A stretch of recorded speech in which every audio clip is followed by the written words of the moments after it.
हमारे 5 heads of income होते हैं। पहला हेड सैलरी, सैलरी में ही पेंशन इंक्लूड की जाती है। सैलरी वाले हेड में एम्प्लॉयर एम्प्लॉय का रिलेशनशिप होना मस्ट है। जब पेंशन मिलती है वहां भी एक्स एम्प्लॉयर का होता है। सैलरी आपको कैश में मिले या इन काइंड्स में मिले। कई बार एम्प्लॉयर अपने एम्प्लॉइज को मकान दे देते हैं रहने के लिए, कार दे देते हैं, मेडिकल फैसिलिटी देते हैं, चिल्ड्रंस की एजुकेशन फैसिलिटी दे देते हैं, सर्वेंट की फैसिलिटी देते हैं, ड्राइवर की फैसिलिटी देते हैं। इस तरह की क्लब मेंबरशिप की फीस दे दी जाती है। इनकम टैक्स पे जो आपको सैलरी जो आपके अकाउंट में क्रेडिट हुई, उसके अलावा जो आपको परक्विजिट्स मिले उनका वैल्यूएशन किया जाता है और उसको फिर सैलरी में ऐड कर दिया जाता है। यदि ऐसा ना होता तो एम्प्लॉयर और एम्प्लॉय मिलकर इनकम टैक्स को नुकसान कर सकते थे। सैलरी के कई कंपोनेंट्स होते हैं। बेसिक सैलरी होती है, डीएनएस अलाउंस होता है जो कि महंगाई बढ़ने पर अमाउंट बढ़ जाता है, हाउस रेंट अलाउंस होता है। ये डिफरेंट तरीके हैं इनकम टैक्स कम करने के। ट्रेवलिंग अलाउंस है, लीव ट्रेवल अलाउंस है, बोनस है, कमीशन है। यदि आप किराए के मकान में रहते हैं और आपको अपने एम्प्लॉयर से एचआरए मिल रहा है, हाउस रेंट अलाउंस जिसको बोलते हैं, इनकम टैक्स में एग्जेम्पशन होती है। उसमें लिमिट्स है, जो मिनिमम होगा वो टैक्स फ्री हो जाएगा। हम सैलरी के कंपोनेंट्स लिखेंगे, उनका टोटल करेंगे, एचआरए का जो एग्जेम्पशन होगा सेक्शन 1013A का, उसको माइनस कर देते हैं। लेकिन यदि आपको एचआरए मिल रहा है, आप अपने मकान में रहने हैं, तो पूरा एचआरए की कैलकुलेशंस क्या हैं आपके लिए इस स्टेज पर नहीं है। स्टैंडर्ड डिडक्शंस मैक्सिमम ₹50,000 ये मिलती है। हमें जो ग्रॉस सैलरी मिलेगी, पेंशन मिलेगी, उसमें से अमाउंट हम कर देंगे। हाउस प्रॉपर्टी एक दूसरा हेड्स ऑफ इनकम। आपके पास हिंदुस्तान में कितनी भी प्रॉपर्टीज हो सकती हैं। इनकम टैक्स कहता है कि आपके पास 2 प्रॉपर्टी तो आपकी रहेंगी सेल्फ ऑक्युपाइड पर्पस के लिए, और बाकी प्रॉपर्टी या तो किराए पर दे रखी हो या उनको ये माना जाएगा कि आपने किराए पर दे दी होती तो कितना रेंट आता। मतलब आपको रेंट मिला नहीं है। आपके पास 4 प्रॉपर्टी हैं, दिल्ली है, मद्रास है, कोलकाता है, मुंबई है। आपने चारों अपने पास रखी हुई है। आप कभी दिल्ली रहते हैं, बॉम्बे चले जाते हैं, आप वहां से कोई इनकम ड्राइव नहीं कर रहे, लेकिन इनकम टैक्स कहेगा कि 2 प्रॉपर्टीज तो आप जो मन चाहे वो आप अपने इनकम टैक्स पर्पस के लिए उसको सेल्फ ऑक्युपाइड दिखाएं। बाकी प्रॉपर्टीज जो आपने अपनी सुविधा के लिए, अपने ऐशो आराम के लिए रखी हुई है, उनका हम रेंट लगाएंगे नोशनल में। यदि आपने किराए पर दे दी होती तो कितना रेंट आता, वो इनकम आपकी मानी जाएगी। सेल्फ ऑक्युपाइड रेंशियल हाउस प्रॉपर्टी, उसमें गवर्नमेंट ये कहती है कि आपने लोन लिया उसको परचेज करने के लिए, तो मैक्सिमम 2,000 का आपका इंटरेस्ट माइनस हो जाएगा। लेकिन यदि लेटर ऑफ प्रॉपर्टी की बात हो तो लेटर ऑफ प्रॉपर्टी में इनकम भी आएगी और वो पूरा खर्चा विदाउट एनी लिमिट माइनस हो जाता है। अदर सोर्सेस, जो कोई इनकम सैलरी वाले हेड में, हाउस प्रॉपर्टी वाले हेड में, कैपिटल गेन में, बिजनेस प्रोफेशन हेड में कहीं टैक्सेबल ना हो, वो यहां पर टैक्स कर दी जाती है। फैमिली पेंशन है जो एम्प्लॉय के स्पाउस को मिलती है, उसमें भी स्टैंडर्ड डिडक्शंस है 1/3 और 15,000 whichever is less। Saving bank interest वो भी टैक्सेबल है। वो बात अलग है कि इसका 80 TTA में डिडक्शन मिलता है और नॉन सीनियर सिटीजन केस में ये 10,000 है। सीनियर सिटीजन के केस में 50,000 हो जाएगा, वहां सेविंग की जगह FDR का भी आ जाएगा। फिक्स डिपॉजिट आपने करवाया, बैंक में करवाया, पोस्ट ऑफिस में करवाया, कंपनी में करवाया, वो भी टैक्सेबल है। हमें लॉटरी हमने विन कर ली, ऑनलाइन गेम से पैसा आ गया, सब कुछ टैक्सेबल है और ये 30% टैक्सेबल है। और ये TDS भी करता है।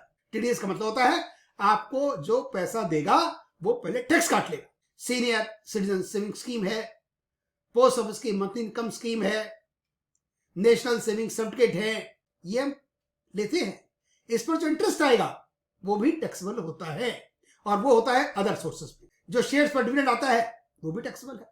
यदि आप प्रॉपर्टी किराए पर देते हैं तो हाउस प्रॉपर्टी में आ रहा है, लेकिन आप खुद किराएदार हैं और आपने उस प्रॉपर्टी को फिर किराए पर दे दिया, सबलेटिंग जिसको बोलते हैं, वो जो अमाउंट आएगा वो सबलेटिंग में सबलेटिंग कहा जाएगा और वो अदर सोर्सेज में टैक्सेबल होगा। अब आपके पास लैंड है, स्विमिंग पूल है, अब उसमें जो इनकम आएगी वो अदर सोर्सेस की है, वहां हाउस प्रॉपर्टी की इनकम नहीं है। ये आपके मन चाहने का नहीं है कि किसी इनकम को कहीं भी टैक्स कर लेंगे। जो इनकम जिस हेड की है उसी में टैक्सेबल होगी, क्योंकि उस सेक्शन के कुछ डिडक्शंस है, कुछ उसके एग्जम्पशंस है। डिडक्शंस जो हम ग्रॉस टोटल इनकम में से निकालते हैं। एक तो आपने जो 5 हेड देखे उसकी अपनी अपनी डिडक्शंस हो सकती हैं, और एक लास्ट में जब ग्रॉस टोटल इनकम आ जाएगा फिर वो कॉमन डिडक्शंस है। स्टैंडर्ड डिडक्शंस जो सैलरी पे मिलती है वो एक बिजनेसमैन नहीं ले सकता।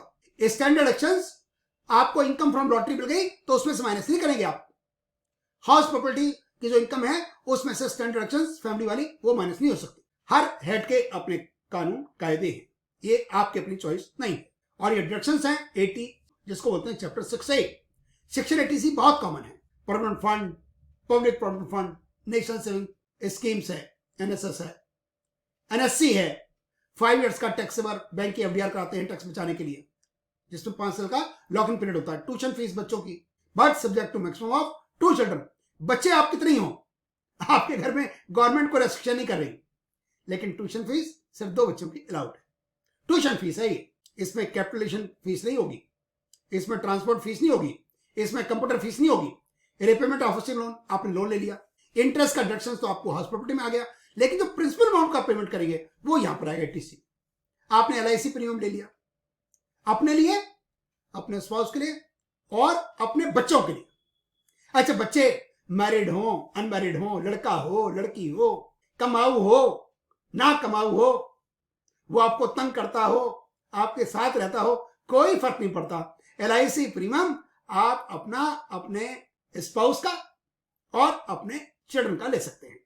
अब यहां पर पेरेंट्स का नहीं ले सकते, आप अपने इन लॉज का नहीं ले सकते। और मैक्सिमम लिमिट 1.5 लाख रुपया है, बहुत common. 80C। 80D medical insurance premium, preventive health checkup, बीमार पड़ने से पहले जो आप चेकअप करवाते हैं ना, प्रिकॉशनरी, जी हाँ, उसका 5,000 की डिडक्शन अलाउड है। उसको आप कैश में पेमेंट कर सकते हैं, कोई बात नहीं। यदि आप नॉन सीनियर सिटीजन हैं तो 25,000 और सीनियर सिटीजन हो गए तो 50,000। अच्छा, मेडिकल इंश्योरेंस प्रीमियम में आप अपना, अपने स्पाउस का और अपने डिपेंडेंट चिल्ड्रन का, यदि बेटा आपका इंडिपेंडेंट हो गया तो गड्डी गई, फिर आप क्लेम नहीं कर सकते। इन लॉज का क्लेम नहीं कर सकते, पेरेंट्स का कर सकते हैं। पेरेंट्स चाहे पर डिपेंडेंट हो ना हो कोई फर्क नहीं पड़ता, माताजी पिताजी दोनों का, और माताजी या पिताजी में से दोनों में से एक हो गया सीनियर तो फिर मिल जाएगा 50,000 अपने से अलावा। हाँ जी हाँ, आप ही सीनियर, आपके पेरेंट्स में एक्चुअली सीनियर ही होंगे तो 50 उनका क्लेम कर सकते हैं आप और 50 अपना कर सकते हैं। आप में भी आप सीनियर हो तो आपको मिल जाएगी। आपकी बीवी सीनियर हो गई, हो सकता है ना भाई मेरी एज कम है, मेरी बीवी की एज ज्यादा है, वो सीनियर में आ गई तो मिल जाएगा, 1 लाख तक ले सकते हैं आप। 80E interest on education loan, आपने अपनी पत्नी जी को पढ़ने के लिए भेज दिया और पत्नी जी को या जो बच्चे हैं उनको पढ़ाने के लिए आपने लोन ले लिया, तो उस लोन पर जो इंटरेस्ट चुकाएंगे उसका डिडक्शन है। हम रिपेमेंट ऑफ लोन की बात नहीं कर रहे यहां पर बात करें इंटरेस्ट की। हाँ जी, 80G ये कोर्स का पार्ट नहीं है लेकिन कॉमन है। PM केयर फंड है, prime minister rational relief fund है, चीफ मिनिस्टर अर्थक्वेक फंड है। तो ऐसे जो फंड्स हैं उनका आपको डिडक्शन मिलता है, आपकी GTI में से कम कर देते हैं। आपने अयोध्या के लिए डोनेशन दे दिया, श्री राम जन्मभूमि, तो डिडक्शन मिलेगा उसका। आपने किसी चैरिटेबल इंस्टीट्यूशंस को दे दिया, एसओएस वालों को दे दिया, क्राई वालों को दे दिया, किसी चर्च को दे दिया, कैंसर सोसाइटी को दे दिया, तो उसमें क्या है कि कुछ जगह डिडक्शंस आपकी 100% है, मतलब जितने आपने डोनेशंस दिया वो आपकी इनकम में से कम हो जाएगा। कुछ डोनेशंस 50% है, जितना आप देंगे उसका 1/2। अच्छा, पर कुछ कंडीशंस भी होती हैं, आपका donations 10% of gross total income से एक्सीड नहीं कर सकता, लेकिन इतना डिटेल में बताने की आपको कोई जरूरत नहीं है। सेक्शन 80 है, नॉन सीनियर सिटीजन का है। सेविंग बैंक इंटरेस्ट मैक्सिमम 10,000, ये मान लीजिए इंटरेस्ट हुआ आपका 9,000 तो फिर 9,000 मिलेगा आपको। अच्छा, पोस्ट ऑफिस का इंटरेस्ट 3,500 तक माफ होता है सेविंग का नॉन सीनियर के लिए, लेकिन यही कहानी सीनियर सिटीजन के लिए आ जाए तो वहां पर सेविंग के अलावा बाकी टर्म डिपॉजिट भी ऐड हो जाते हैं।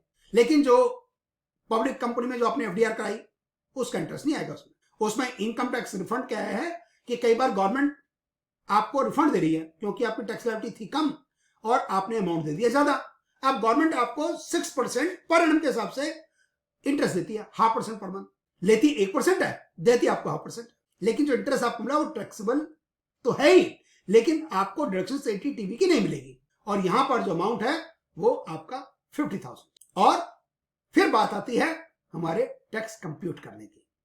हमने पांचों हेड्स की इनकम को, salary, property, capital gain, business profession, other sources सबको जोड़ लिया, फिर निकाल दिया ग्रॉस टोटल इनकम। उसमें से डिडक्शंस माइनस कर दी जो आपने 80C से लेकर 80U तक की देखी। फिर आ गया टोटल टैक्सेबल इनकम, TI। उस टोटल इनकम पर ही आपको टैक्स निकालना है। ओल्ड रिजिम से निकालो, नए रिजिम से निकालो, वो फिर आपकी अपनी चॉइस है। लेकिन यदि आपने नए रिजिम से निकाल लिया तो फिर आपको जो स्टैंडर्ड डिडक्शंस है ना वो नहीं मिलने वाली, जो HRA की डिडक्शंस है वो नहीं मिलने वाली, interest on housing loan 2 lakh वाला वो नहीं मिलेगा, फिर आपको फैमिली पेंशन पर 1/3 जो है वो नहीं मिलेगी आपको। तो यदि आप रिजीम पहले चूज कर लो कि आपका रिजीम कौन सा है, यदि रिजीम आपका नया है तो फिर आपको स्टैंडर्ड डिडक्शंस नहीं मिलेगी। आपको 80C से लेकर 80U तक का डिडक्शंस का कोई फायदा नहीं होगा आपको, ये तो आपको पहले सोचना है ना। फिर और फिर वही ओल्ड रिजीम में 5%, 20%, 30% की टैक्स रेट, और न्यू रिजीम में भाई लोअर टैक्स है, 5%, 10, 15, 20, 25, 30। अच्छा एक बात और, जो बजट अभी आया था 1 फरवरी को 23 को, वो आपके लिए कोर्स का पार्ट नहीं है, वो फाइनेंशियल ईयर है 23-24। जी हाँ, असेसमेंट उसका 24-25 है। तो इसलिए ज्यादा आप अपने आप को स्ट्रेस से दूर रखें। फ्रेंड्स, आज 5 फरवरी 2023 और आज के फाइनेंशियल लिटरेसी के पर्सनल टैक्स यूनिट के लिए जो हम लेक्चर रिकॉर्ड कर रहे हैं वो कर रहे हैं हेड्स ऑफ इनकम बताने के लिए। हमारे 5 हेड्स ऑफ इनकम है, salary, house property, capital gain, business professions और अदर सोर्सेस। हमने इस लेक्चर में सैलरी हेड को, हाउस प्रॉपर्टी और अदर सोर्सेस को डिस्कस किया है। फिर जो आपकी ग्रॉस टोटल इनकम निकलती है उसमें से डिडक्शंस हम माइनस करते हैं। फिर हमने डिडक्शंस को भी एक्सप्लेन इस लेक्चर में किया है, जिसमें सेक्शन लिया है 80C, 80D, 80E, 80G, सिर्फ आपको नॉलेज देने के लिए। 80TTA और 80TTB हमने लिया है क्योंकि जब आप 80TTA की बात करेंगे तो 80TTB भी तो आपको ध्यान देने वाली बात है क्योंकि वो सीनियर सिटीजन के लिए होता है। Thank you very much for watching my videos.